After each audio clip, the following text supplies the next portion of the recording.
What's happening? This is the Tap In Podcast. We are live inside the Tap In studio.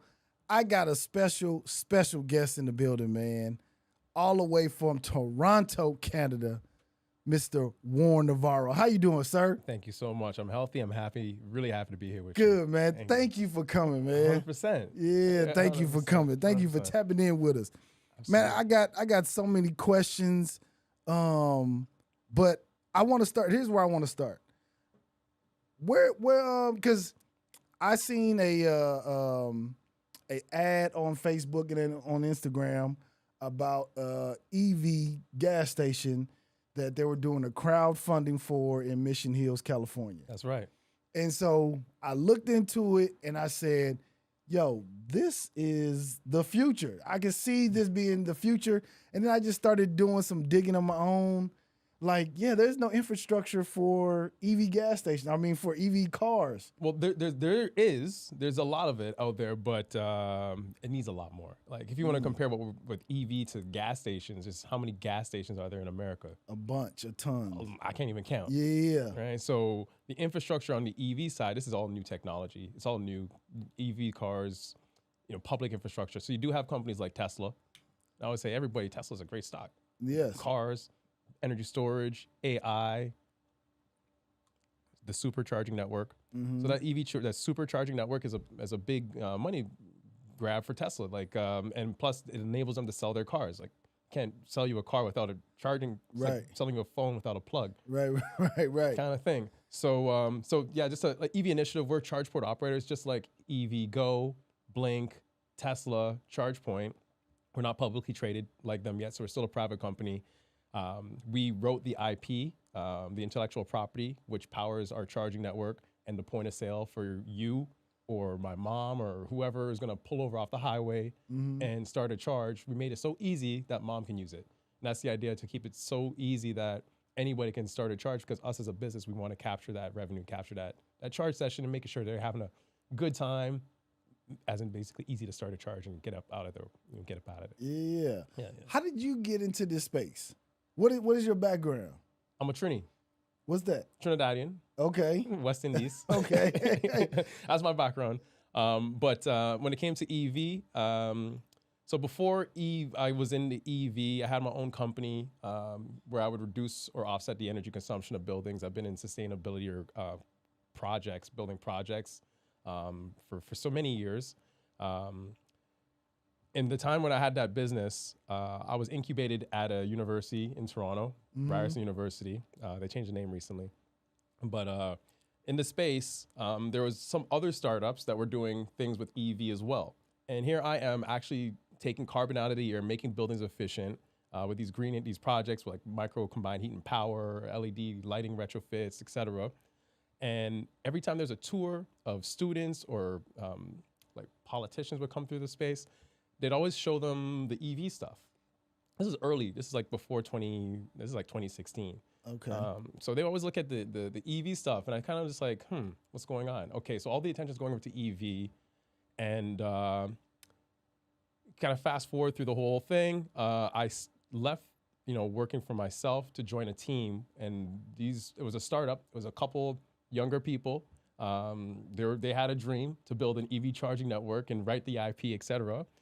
I did not have equity in that company, but I believe I was crucial to their success. Mm-hmm. A lot of the energy and stuff I put into their business, I treated like it was my own, which led to them getting a lot of VC funding.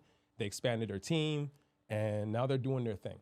So I'm going to be competing with them as well, I'll compete with Tesla too. I'm a competitor, as you know. I'm a Thai boxer. Yeah. I'm a fighter, so I'm down for the fight. Plus, knowledge reigns supreme. So that knowledge is power. So that experience I had working with them and helping them grow up their company gave me a lot of knowledge. And I learned that, we can build this better. We can build this in a way where it's actually built for people to do business with us and to help them win. And if everybody can win along the way, I'm doing a good thing. I'm creating value for society. And I'm a part of the value creation society, so I want to create value for society. Yeah. And so I got into, I did my time with them. During that time, as I was helping them grow their company, I met Aaron, my partner, and he was actually building the EV initiative charging network as a charge port operator, physically putting out charging stations, our logo on the sign, on the charger.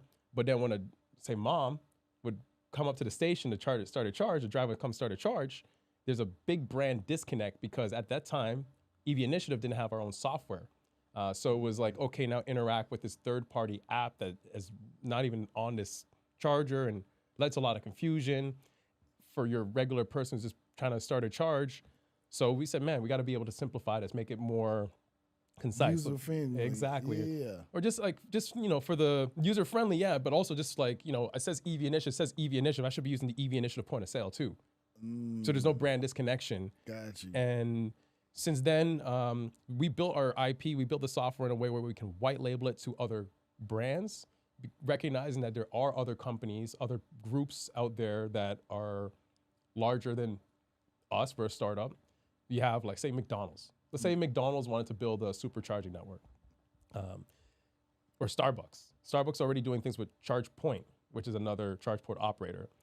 But I go to Starbucks for coffee. I don't go to Starbucks for ChargePoint. And Starbucks could potentially and should, in my mind, own that point of sale as well, that experience, where they can also push other value to their customers, like rewards or coupons or something, to get them to come back to McDonald's or Starbucks or EV Initiative. So we built our technology so we can white label it to you, so we can have the tap-in EV charging network, all under your brand, so that when you put out your own chargers and it's got your logo on it, and it's on the charger, and it's on the sign, on the point of sale, it will also say tap in. So that way, people don't get confused. So they say, why am I interacting with ChargePoint when I'm at Starbucks? Right, kind of thing. Yeah. So we started building up the software, build up the IP, and now as we go through the business of it, we sell EV chargers to buildings and customers, anybody who needs an AC or a DC charger. So AC is for overnight, like your friend with the Cadillac Lyric. When he comes home, he plugs in his car at his house, in his garage. Kind of like when you, at the end of the night, you plug in your phone. Yeah. You wake up with a full battery, full tank of gas. And with the DC chargers are the fast ones. So like when you go to Tesla Supercharger, you only plug in for like 20 minutes, half an hour or less, and your car is completely full.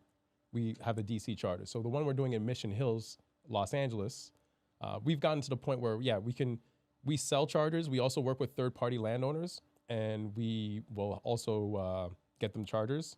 Sometimes they don't pay for them. Sometimes we work with other people who will own those charging stations. But what we're doing now in our business, we buy the land, we develop and own that land, strategically located in a place where we know there will be high utilization from day one, moving forward, and we own that site. And we treat every location when we do this model as its own entity, because it's its own startup, its own business. A thing like Mission Hills, where we bought the land, we're developing, it's going to be 20 electrified parking spots. They're all going to have high power plugs, solar canopy, energy storage. We're building a microgrid to service the location. A microgrid is a grid behind the grid. So the location you're talking about in Mission Hills is going to have 20 spots for 20 people to come in and charge the vehicle. Correct. Okay. And then, so it's not going to be like a gas station kind of style. It's going to be like more parking lot, or what is the this is like it's an EV charging hub. It's without describing it, it's like think of it like a parking lot. It's like so you drive in, you drive out. It's like you do a loop and you drive in, you drive out. Okay. So if you're coming off the 405 exit, just coming off the highway exit, freeway exit, you pull into the property, do a right, pull into a spot, finish your charge, pull out, do a UE, and pull back out into the highway. Okay. And so,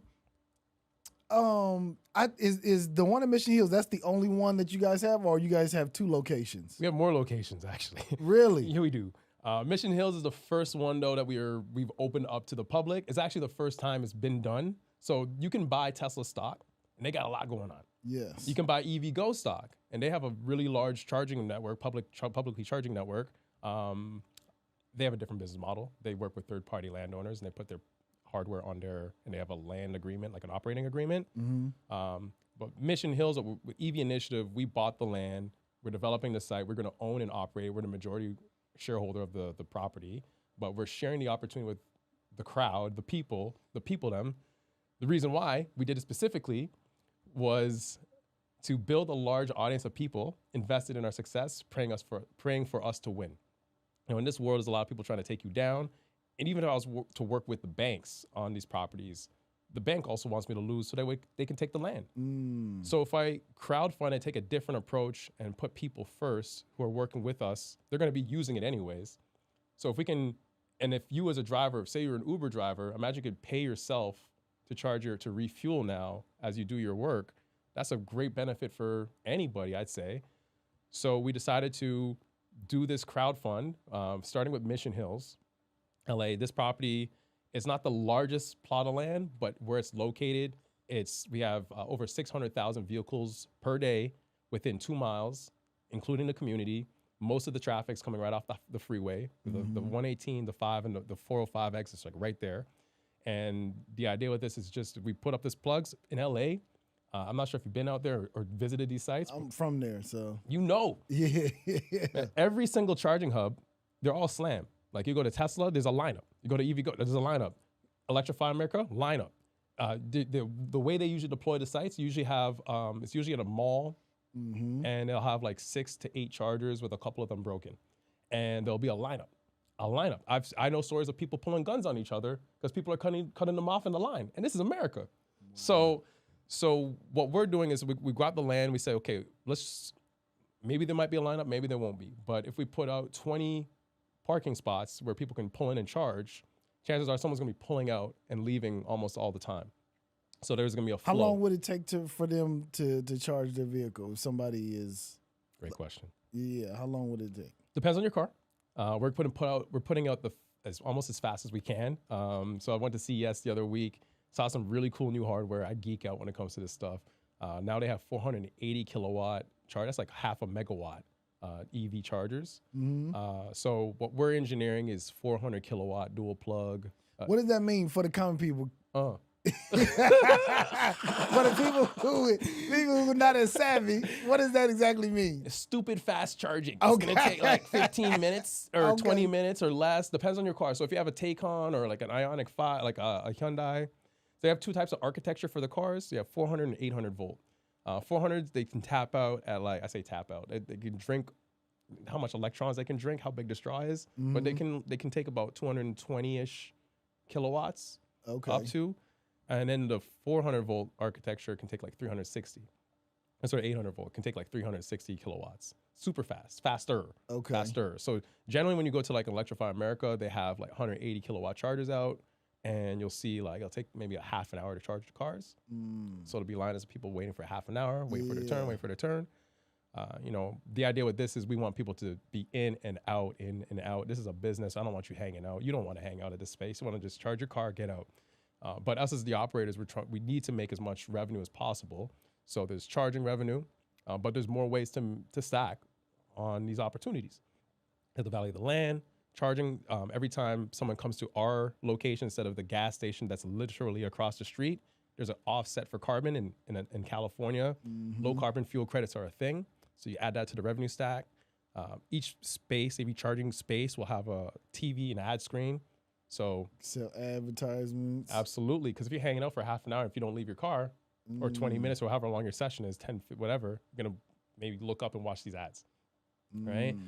So we got the ad revenue, charging revenue, low carbon fuel credits. There's a snack stop we're gonna also have at the property there, because usually people coming off the highway want to get something to eat while they wait. Add that to the revenue stack, and the value of the land as it increases. As we make this investment and operate the site, that's also gonna increase. So yeah. When you guys planned on breaking ground on that? Great question. So we're aiming for July or August this year to break ground. We're just working through the permitting process, which is LA's a little stringent on that. Working our way through the process, and then should take by this time next year. We're expecting the operating up and running. Right. Okay. Nice. Okay. And so, doing my own research, right? Doing my own research, the one thing that I kept finding where people were saying this would never work is the power grid, because they were saying it's not going to hold up. And you said 600,000 cars going by this location.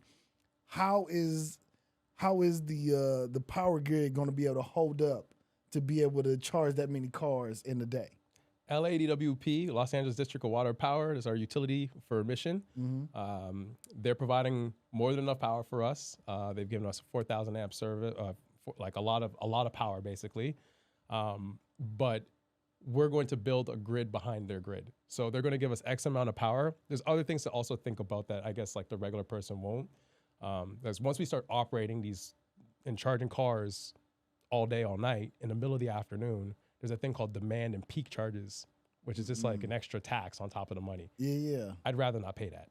So we're also going to be building out energy batteries. It's called battery energy storage behind the grid, which is going to be like on our, so the grid feeds our batteries, and we have a solar canopy, which is not going to generate a lot of power, but for some of the smaller loads like the lighting, the security cameras, it'll help. But yeah, we have a grid behind the grid, so that way even if power goes out on the utility side, we can still service our property for a certain amount of time. So then when the power is regained, we're back to filling the batteries. So that was really important for us as we engineer this location, that we do it wisely, understanding that, yeah, there's like a lot of power constraints, but really like California, LA is like the electric city. Like when it comes to EVs, this is what they're actually promoting and pushing, prioritizing these projects because of the need. There's so many people driving EVs in LA, in California, but in LA. So they're really helping us get this thing online. And they've given us, again, like even more power than I was looking for initially. But even still, we're going to put our own grid behind the grid just to make sure. Okay. Yeah. Why hasn't somebody like Elon tried to do this? He is. He is? Oh yeah, he's got his sites. Most of his supercharger sites, when you see like the larger sites where they have like 40 chargers or 100 chargers. Where are they located? I've never seen it. Maybe because I don't have an EV car, so. Oh, they're out there. They're out there. They have some really large sites, like even from LA on the way to Vegas. They have a couple larger hubs. And yeah, if you go in the back, you'll see they have you see where they have the energy storage. You can see where the power is.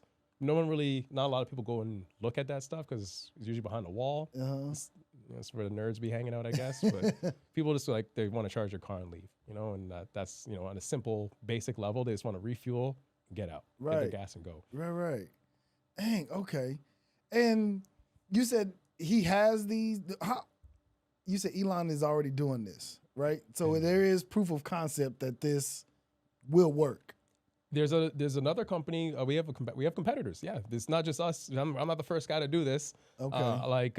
We're the first guys to do it like this, right, for sure. But we're not the first people to do EV charging infrastructure. So like I mentioned, a list of companies. There's others. Rove is another one. And yeah, you buy the site, you develop it, and you do a pretty large hub, and you engineer accordingly. And yeah, Tesla's been doing it. Tesla has everything. Like I said, they got energy storage, they got the cars, they got the solar even. So they just put it all together and, add it to the location as part of their supercharger network. Do you think gas stations, like traditional gas stations, will kind of either take on like some charging stations to put alongside their gas stations or alongside their tanks? They need to.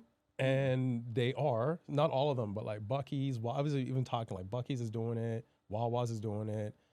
Those were the groups or the entities that were getting a lot of the national electric vehicle, the NEVI, the Biden bucks for EV when Trump just came through and it's like, it's a scam. Kind of, to be honest with you, you spend $8 billion deploying 8 chargers. Kind of is a scam, It's a lot of money. It's a lot of charge, So, but those groups were the ones kind of like keyed up to get that money. So I'm not sure if they're going to continue with their plans. They should. They need to. Like recently, just last year, me and Aaron drove down Route 66 from Toronto down to LA. It was a long drive. Took us a whole week. Jesus. We did it in a Dodge Journey. Oh, man. I wanted to drive my Ioniq 5. My electric is very comfortable. It's like I'm on a couch, and it would have been a nice trip, but we would not have made the trip because of the lack of infrastructure along the way. And there's like so many places where we pull in just to get gas, and we wouldn't see any chargers. Pulling to get gas. And maybe out of all the gas stations, I think I saw maybe one along the way, one or two. I wasn't really looking for it, but if I was driving my EV, I totally would. And that would dictate my whole route. Yeah. So the infrastructure is totally needed. Like, I'm not even sure how many gas stations are in America. I know it's A ton. It's a ton. You can find, if you pull off the freeway here in Texas, you'll see 4 gas stations at each corner. So they're everywhere.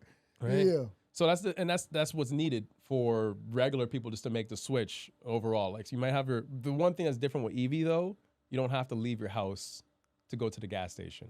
If you have an AC plug, if you are able to install one at your house, you wake up just like plugging in your phone at the end of the night. Right. A lot of people don't have that though. Yeah. Is there opportunity, like a business opportunity, to like approach a gas station and say, hey, I'll take on, the overhead costs, but this will be an added value to your gas station to have a EV charging station here? It might make sense in some locations, to be honest with you. I mentioned, so actually to answer some of the questions you had earlier, because I kind of started going off, but this is our first location we're doing a crowd fund for. It's the first one ever like this, been doing like this. We have another location that's going to be corporate, but we bought another plot of land. We're basically queuing everything up. So by the time this one is done and finished, we can turn to our community of thousands and say, hey guys, we got another one. I want to be like DJ Khaled, like another one, another one. And for people that don't know, they can invest in the EV Mission Hills site as well, right? Yes, sir. So if you are listening to this right now, you guys can also own the land with us, the infrastructure and the operation, but we're going to run the operation. It's only $100 and up. So the idea was to make it as affordable, like open as possible.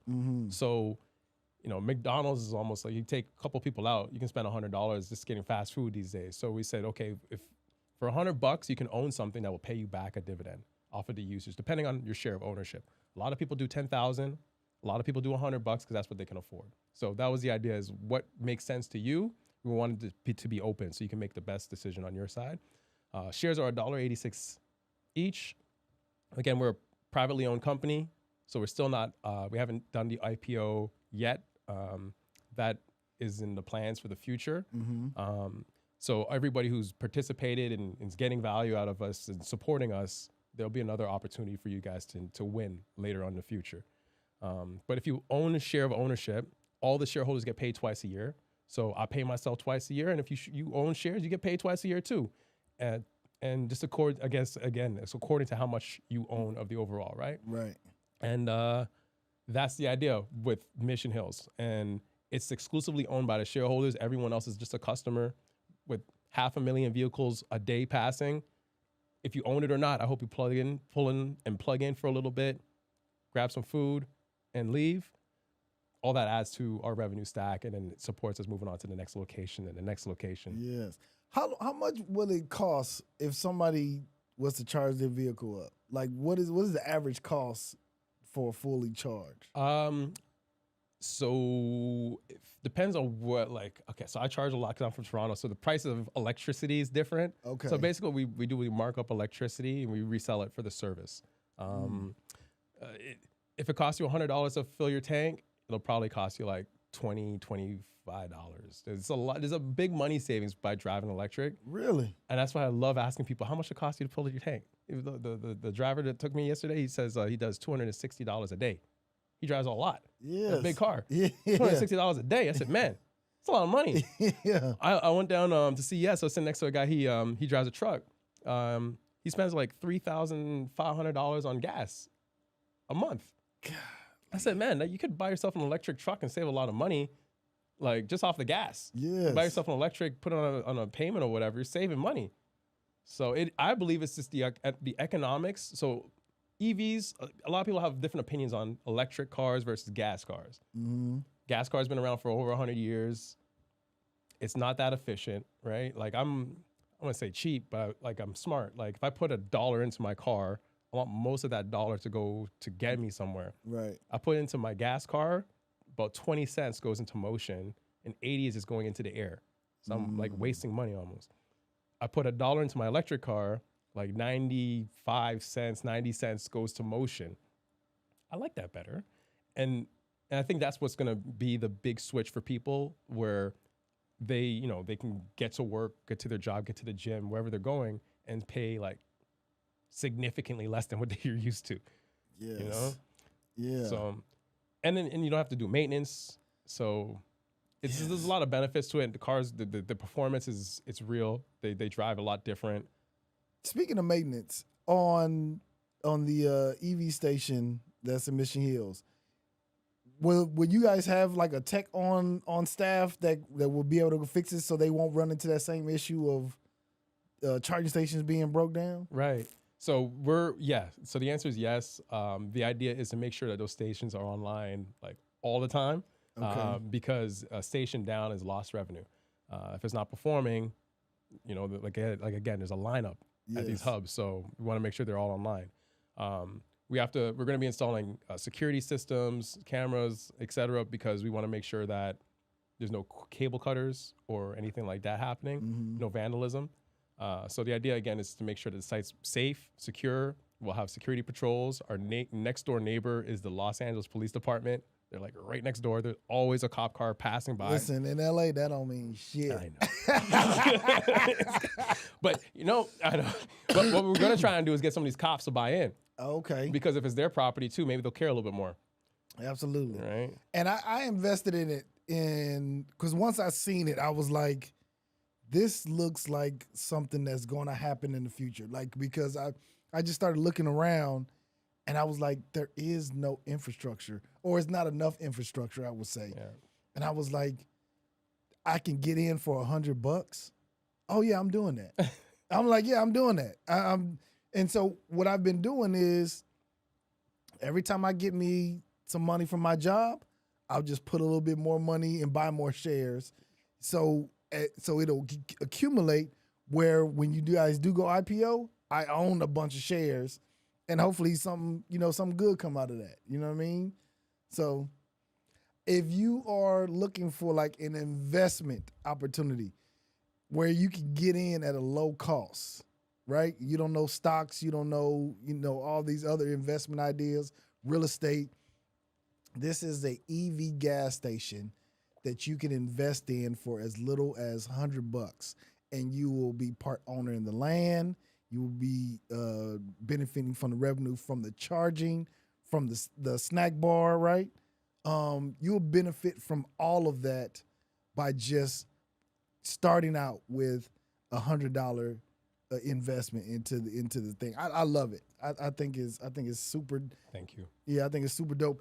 And then California has a law that they passed by 2035. 2035. 10 years. All new cars have to be EV. 100% electric. Really? For the air quality. Because the valleys, it just collects the air. Yes. Remember, you grew up there, so you know better than I do. Smog everywhere. You know it.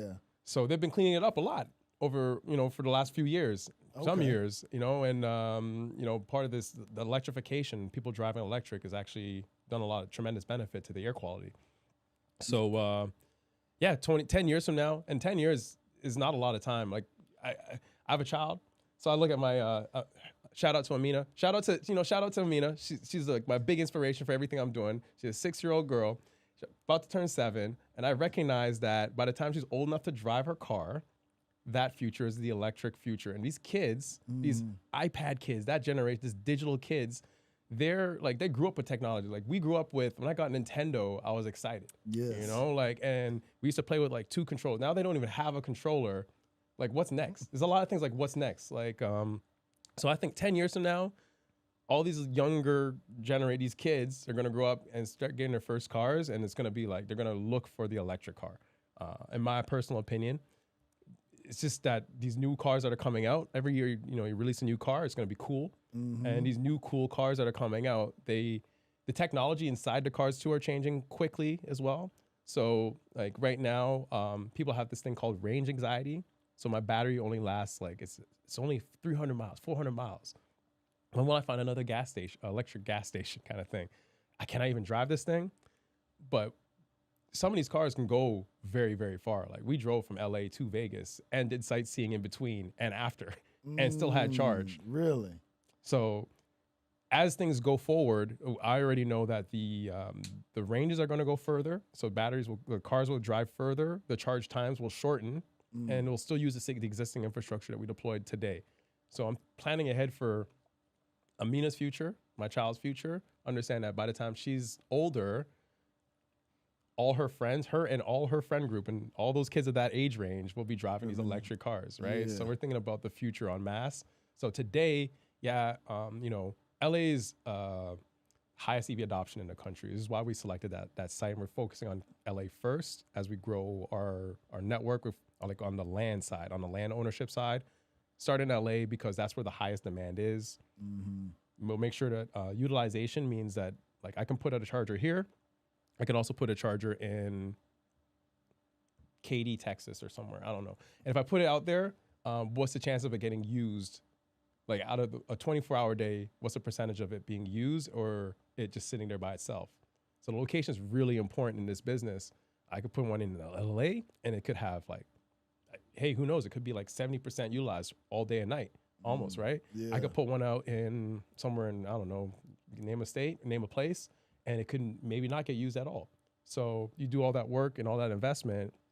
And then it's not being used. Yeah. And that's kind of what really, and that's why some of these incentives were really helpful to like a Wawa's or a Buc-ee's to get them to install the EV chargers at their location because there are drivers that are out there that are making these road trips, but if there's no real business case, they're not going to spend all that money to put something out that's not going to get used. So there's a big chicken and the egg problem. Yeah. That's why they had that funding available, that like billions of dollars for EV. I just think that these politicians are really corrupt and they're busy paying themselves instead of getting things done. Yes. Kind of thing. Are you concerned about these oil companies like taking some of their market share from doing with you adding these infrastructures? No. We've spoken to Shell. Like I think we even have some oil investors in the Mission Hills. There's a lot of people invested in this. It's open. So like we have people who work at the taco stand. We have doctors. We have athletes. We have you. Yeah. Right. So it's like it's everybody, and that was the idea with it, right? Because everybody uses the gas station, right? It's like so we wanted to open up. Shell, Chevron, they're also have their own EV plans. They're also converting their older infrastructure to electric. There's a big process. I'm not sure if they own all their locations or what I don't even know what they're doing, but they're going to do it eventually as well. And and that's where you'll see over time, probably I think in the later 2030s, 2040s, you're going to see it'll be more ubiquitous. We're still in the really early days, earlier days of this whole thing. I think that's the beauty of getting in now because it is so early and so new that it's like where technology is going, you don't like you said, the range is going to get longer and the charging time is going to get shorter with technology, and technology is moving so fast now. I think it's going to be like, yeah, this is the way it should have been the whole time, right? You know what I mean? Mm-hmm. And I think that's, like I said, that's the beauty of getting it now. But here's one thing that concerns me though, right? Because you guys are a startup, right? And some of these bigger companies can be bullies. You know what I mean? And they can try to do certain things, lobby different places with different people to kind of destroy your operation. Is that any concern to you guys, or have you guys put things in place to protect yourself from these big, huge companies? I mean, I feel we're protected. Big companies like oil companies have billions and billions of dollars, right? So if they were to come and I don't know what they could do to stop us from doing what we're doing, because we're commercial real estate developers, and that's what we're doing. So we develop our real estate, we operate it, and I don't see them trying to stop us. I could foresee in the future them trying to buy us. Okay. That would be a thing. That would be good for investors. I would see that coming. Exactly. That's like the same kind of exit scenario of us going public. So where those kind of events happen, then everybody wins. Gotcha. So that was also, again, part of the plan where I want thousands of people invested in my success, praying for me to win. And as we go through life, doing good things for people and for everybody around us, when we win, I want the people who supported us and believed in us to also win as well. So at $1.86 a share, hopefully later on we can come back and be like, here's more money dollars per share. You won with us, right? And in between now and then, at least off the operation, you're also getting a dividend, right? So you're getting something out of it. Not like a regular crowdfund campaign where it's like, hey, I like this idea, here's some money. We want to say, okay, no, actually, you guys are also invested in the business with us. We're doing this together. Yeah. Where is that the other location that you mentioned? Where you guys plan on doing that one, the second one? So we already have another one in LA. Okay. There's another plot that's also in LA. I can't say just yet. Okay. Okay. But yeah, we have a few queued up in Los Angeles, and now we're looking to other states and places to expand for after the next one. What about Northern California, like San Francisco, Oakland, that area? Because I know with Facebook and Google and all that, they probably drive is those kind of cars. You're right. They do. That's all they have is Rivians and Teslas, 100%, right? We're not close to it. We're thinking about we're just on the hunt for great locations, and there's a lot of thought and other things that happen behind the scenes before we go and cut a check on a piece of land for this. So once everything aligns, it's like it works right, and we think we're going to have high utilization from day one, then we make the move to do it. And Northern California is a great space. Like don't get me wrong, like we're looking at it out there too, but there's been a lot of requests to come to Texas. There's been a lot of requests, come to Miami. Really? A lot of requests. What are you doing in New York? What are you doing in Seattle? So there's a lot of great places because the EV adoption, it is actually happening. LA first, then we have maybe one or two would be New York or Miami or like one of next in line. Mm-hmm. And there's a lot of EV drivers, and again, like our community, not only our community, but our community definitely because they have like direct communication. They're just like, you need to come to Tech. You need to come to Dallas. You need to. Florida is great. You know, and I'm like, Florida is great. Actually, I would actually not mind moving to Florida. Yeah. So, man, this is so. I don't know how, but I want to get more invested. Because listen, by 2040. I'm gonna be old.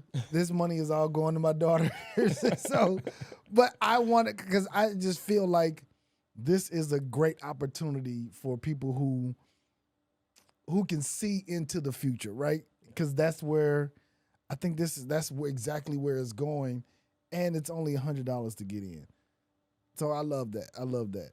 Yeah. I always say if you have children, you're probably thinking about the future. Yeah. I know I am, and. If you can see the same kind of future, there's a lot happening in the world today. Like this Operation Stargate or whatever they're calling it, Project Stargate with the AI, huge investment. Yeah. So I'm actually curious to see what's going to happen by the year 2040. Are people still driving cars, or are cars driving themselves? Like, I feel like, I don't know, like I have autopilot, like people buy cars now just for autopilot, but it's not 24 every time I get in the car, it's autopilot. Like I can take control and turn it on and off. I feel like our generation of people are going to be like that. Like I don't know about you, but I don't really want to have autopilot all the time. I want to drive. Yeah. I like to drive. Yeah. But I feel like the kids, like that's, again, I'm looking down at the younger generation. Like if that's all they know, and this is what they expect. They never really drove a car for like 20 years, 15 years. They don't really, and this is their normal. Like, will they grow? Will Amina grow up and ask for an AI car? Like, when she's like 20 something. Yeah. Huh. She definitely probably will. She could, I know, right? I'll be Yeah. in my drone or my flying motorcycle.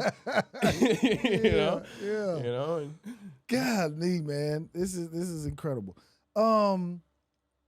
I want to kind of switch gears a little bit. Yes, sir. I know you really heavy into Muay Thai. Muay Thai. How did you get started in that? Oh man.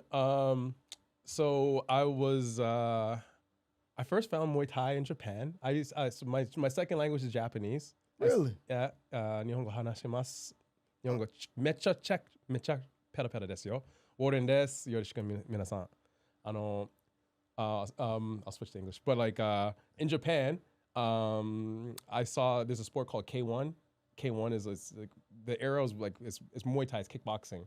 I came back to Toronto, and one day my friend ran up to me. He's like, "Bro, there's a Thai master like down the street. We should go train." I said, "Hey man, I want to try this Muay Thai stuff." Because I was watching the fights. I said, I think I could do that. I want to be a professional fighter. This is before I thought about anything EV. Went to the gym. It was like a room packed full of superheroes. Like everybody, the way you should hear the when people are hitting pads, it sounds like shotguns, gunshots, bam, bam. But it's people, and everybody looks like an action figure. I did the workout. It was the hardest thing I ever did in my life. I said, I'm coming back. I'm coming back. I'm coming back. I had such a great staple of people around me at that generation, our generation of fighters. Everybody moved on to like they're now either running their own gym, they're still fighting professional. I got people fighting in UFC, one championship. These are like the biggest cards. And the fight community is like small, even though you watch it on TV, but like if you're really in it, and once you get to a good level, you know, it's kind of small, the world kind of collapses. But yeah, it's full of people who are dedicated to winning. They are, you know, we don't have, we're dedicated to winning. We're comfortable with losing along the way because that's part of the game because you put yourself out there. You're dedicated to that, committed to that work to make sure that you like the work for our training regimen is not easy. Like 5, 7, or 10 kilometer, I'm not sure it's 3, 5, or 7 mile run. You come back, you do like 50 to 100 knees on the bag, and then you do your 100, 200 push-ups, 100, 200 sit-ups, and your pad work. This is like a lot of kicks, a lot of punches. And at the end of the day, you're strong, you're ready for a fight, you're ready for war, you're fighting shape. And, you know, in Thailand, you know, you walk into the room, they say, "Oh, hey, Farang, ready for a fight?" You could be fighting that night. And, have you fought like competitively? I've had a lot of competitive fights. Really? I have had lots of fights, all amateur. When we were doing this, my how do I say this? My generation of Muay Thai in Ontario, Canada, it wasn't legalized yet, so we were kind of doing it underground still. But now everything's a lot of, you know, again, people put in that work, and now there's like an organization. They have a Muay Thai in Ontario. It's like you know, they're trying to get into the Olympics. It's evolved, and the younger people now, I guess because of the work we did when we were there, the younger people now they get to shine. And there's like cards happening all the time. People are getting ready for the fights. I at my gym, people, and shout out Soy Dogs Muay Thai. Shout out. Also, hey, shout out my team. You know, Todd, Daniel, Aaron. You know, the EV Initiative team. This is the group that put this all together. You know, shout out to the investors who've gotten involved in this. Dante. Like we have such a great group of people who believe in what we're doing, and I definitely understand. Like I know what I'm doing here. Like I understand that, you know, the path that I'm on. And if we can create as much value for everybody involved along the way and after the fact, because like once this thing gets built, we got to operate it. Yes. Yeah. So it's like if step one is actually just building the building, step two is making it work and run. Right. And that's like, for me, that's the more scarier part because that's real. That's more real. Yeah. But we have so many locations already online connected. I'm not worried. You know, and this kind of goes into that same mentality with fighting where you train hard, fight easy. So your training should be hell, and then the fight should be a walk in the park. So you train hard, fight easy. So that same mentality gets put into our work. You know, so I believe the 5 Ps, which is proper planning prevents poor performance, is really important. You have to plan accordingly, and this is, I guess, is why things are falling into alignment. Okay. So you be taking me all over the place, Warren. So, because I am trying to get in shape, right? And I want to do something to kind of, because right now all I do is ride my bike. You know, I ride bikes and I skate. Those are the only two. And I'm just starting doing like weights again. You know what I mean? But sometimes that could be hard on the joints. You know what I mean? So looking for something that I can, you know, kind of slim down a little bit and get these hands ready just in case. Muay Thai. Find yourself a good Muay Thai gym. Because, you know, it's a lot of it's just your body. Like, that's, I guess, you know, you have your body, so you don't really need I mean, it's always a benefit. You have extra weight, but at the bare minimum, you can walk. Right. You can walk, you can move. So if you can do that, you can actually get in shape. Like all you got to do is start either, if you can't run yet, start walking it. And then when you can walk it comfortably, if it's your 3, 5, 7 miles, whatever, say it's 3, you started. That's big. Yeah. Stay consistent. It's even bigger Yes. to come back tomorrow and do it again. And on those days you don't want to do it and you have to do it anyways. And that's commitment to yourself, right? So as you're committed to yourself and changing yourself, transforming yourself, you don't give up. So it's going to be hard. It's going to suck. Embrace it. It sucks. So what? Deal with it. So you go do your run, do some push-ups. How much can you do? How many push-ups can you do? Me, maybe 20. Boom. So you start with 20, and then next night you do 21. And you do 22. Next thing you know, you're bumping out 100. Maybe not straight, maybe you do them in sets. Just do it. Yeah. And then be consistent with it. So after you finish your push-ups, go on your back. Sit up.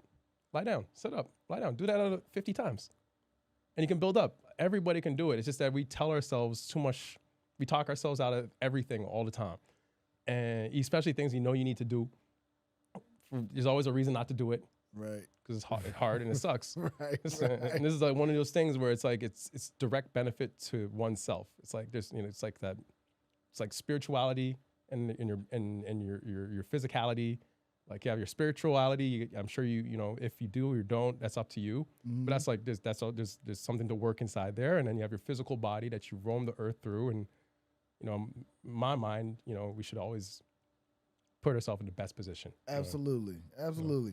Tell me about CES, man. I know when I talked to you on the phone before you got here, you were going to CES. I think I was on my way. Yeah, you guys are on your way. How was that, man? Good times. So for people who don't know, CES is, what is it? The Consumer Electronics Show. Okay. So that's where you get all the new technology. They showcase it, like all these new cameras, lighting, microphone. They have drones. They have a lot of electric cars, a lot of, so we went there looking for the newest, coolest EV chargers, obviously. So I've been doing this since 2018, so I'm already in conversation with so many vendors, but I want to see the new cool, like our software is like Android. So you have kind of like two ways to do the EV thing. Blink, Tesla, like a lot of companies, they do it like, it's all proprietary. So it's kind of like the iPhone model. So it's an iPhone phone, and then it's the operating system iOS as well. Ours is kind of like Android, where we have the operating system, and I can have an ABB charger. I can use a Autel charger or a Star Charge charger. I can use any new equipment that's out there can be powered by my network. And that's really, really important because there's already been hardware vendors that have come into the game and have left the game. And if I'm vendor locked to them, I'm screwed. Right. So again, proper planning, prevent the poor performance. So again, we're just looking for the new cool stuff, especially for Mission Hills. There's a lot of work that's going to get done before we even order the chargers. The chargers might be the last piece of the puzzle that gets installed, right? So by the time we actually cut the check and get those chargers in, I want to make sure that's like the new hotness. Yeah. Yeah. So we're out here looking, and so we looked for EV chargers, saw a bunch of stuff, got geeked. We've got we were looking for robotics. So we mentioned we want to put a robotic snack stop or some type of snack stop. Is that like where it's like a big vending machine where you can just stand outside the store and just press like a button or like something like that? Kind of thing. And then the robotic hand will come and pick it up. give you a drink. Yeah. So they have ones that make coffee, they make bubble tea, they make pizzas, they make like salad bowls and all this different stuff. How big is this? How Not big. Not that big. And they like big enough to fit on the property and still have space to do other things. Okay. Dang. So we're looking at some type of snack stop so if we don't do it for Mission, the next one we do, we're definitely gonna have enough space for all that. Mission we're gonna do, I won't tell you just yet, but it's gonna be everyone's gonna love it. It's gonna be really cool. But we're also looking for like AI tech as well. So for the security system. And we found everything we were looking for, to be honest with you, because we go every year. But so it's once a year. CES is once a year. Once a year in January. So right at the beginning of the year, they bring everybody to Vegas, and you have this huge It's huge, so many huge, so big that we actually rented little electric vehicles to get around. To get around. I can show you the videos. It's a trail of 4 men, fully capable of walking, just zooming around this trade show. And we speed run it. It saved us a lot of time. Yeah. It was much more comfortable. Yeah. Man, here's the thing. I love technology, but like to get into it and be like really like, 'cause I can tell you're passionate about it. I don't even know where to even start. You know what I mean? I don't even know where to start, how shit works. I just know, hey, can I press this button and that works? That's it. That's it. Tech is like, one thing with tech is like when it doesn't work, that's when it becomes a problem. That's the one thing everybody's like, because we're so used to it. And when that light is not turning on for some reason, we're like, what's going on? Exactly. You know, right? Man, this is so freaking dope, man. This is so freaking dope. I love it. And so you and Danny, your partner? Aaron, I'm sorry. You and Aaron went out to CES. How long were you guys out there? For the whole conference, it's like 3 days. So we were there for the bulk, got all the content we needed, interviews, etc. You guys will see the video soon. But yeah, it was just it was a great time. We were more focused on the EV stuff. Right. There's a few other things that we wanted to go out of our way and see. But I'm sure if you were to go there, you'd find I'm not sure. There's like a bunch of think about it. Just think about it. It's there. Like they got electric.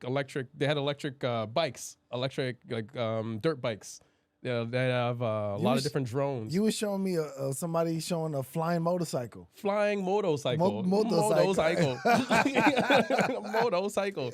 Yeah. You got flying motorcycles. They had a car. It looked like a Cybertruck, but in the back of it's got a drone that comes out of it. So you can drive this truck around, park it, get out, push the drone out, and get in the drone and fly for like half an hour.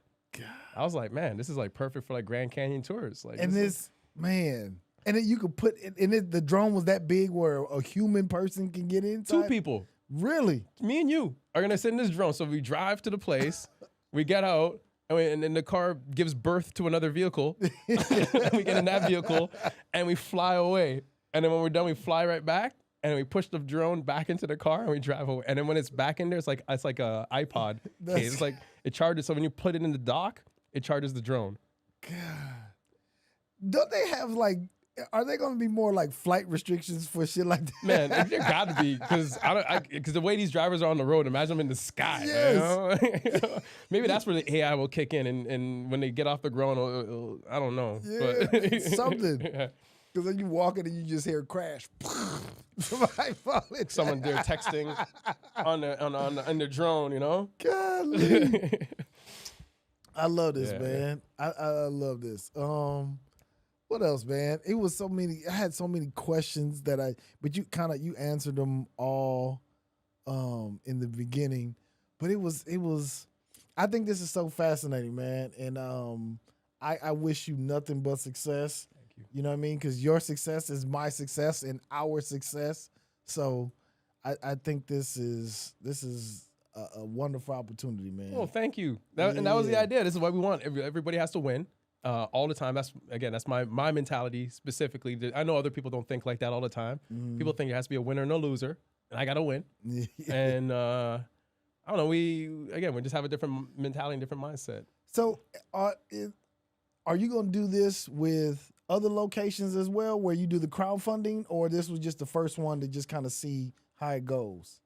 Right. So when we first started this, we had no idea. We didn't think anybody was going to buy in. We had a big risk. We spent a whole lot of money just to set this thing up, just to see if anyone was going to buy in, and they didn't at first. And it was nerve-wracking. But now there's a lot of people believing this. It's awesome. So because a lot of people believe in it and it's awesome and they love it, I did mention we have another one queued up. So as soon as Mission Hills is sold out, fully funded, sold out, we'll have another one. So we're doing this a little bit different too. So this is our first time we did it. So we're doing it in 2 phases kind of thing, where we have it's a pre-construction. Look at it I think of it like a pre-construction condo. Like it's in the plans right now. It's in planning process. These guys bought the land in the process of developing it. So get in early.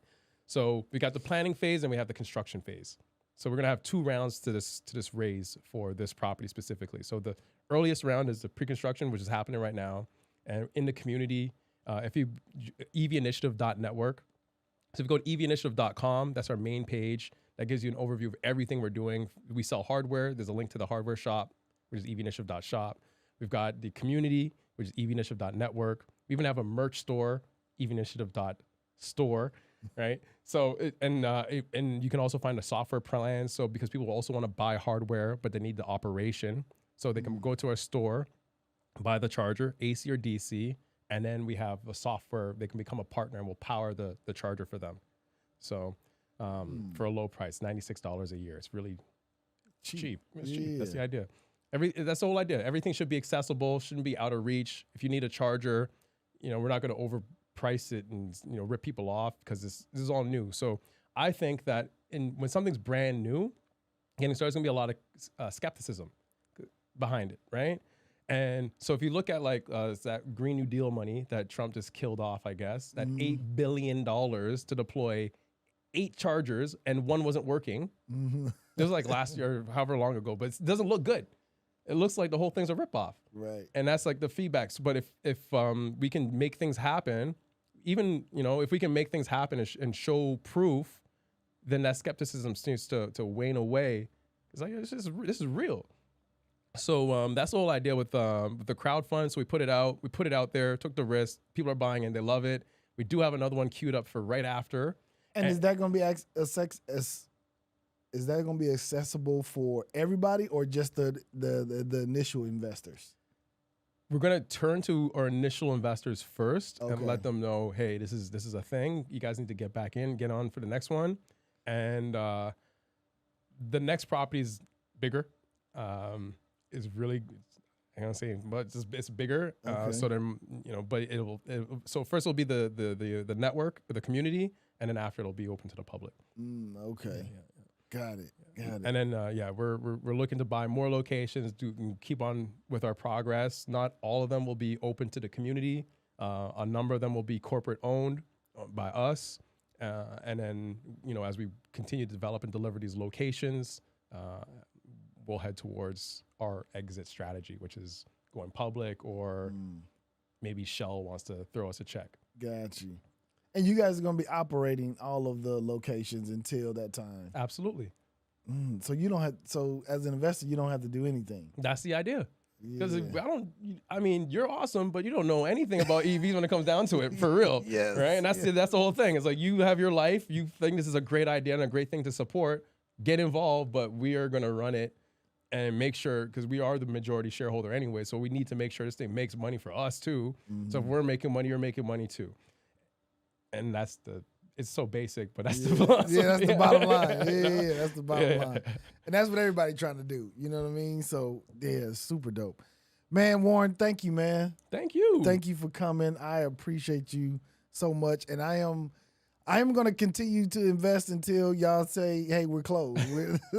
Do it. I won't stop you. That's good. Because I think this is a great thing. And I wish you nothing but the best, man. Thank you so much. Absolutely, man. Yo, thank y'all for tapping in, man. This has been the Tap In Podcast. Holla.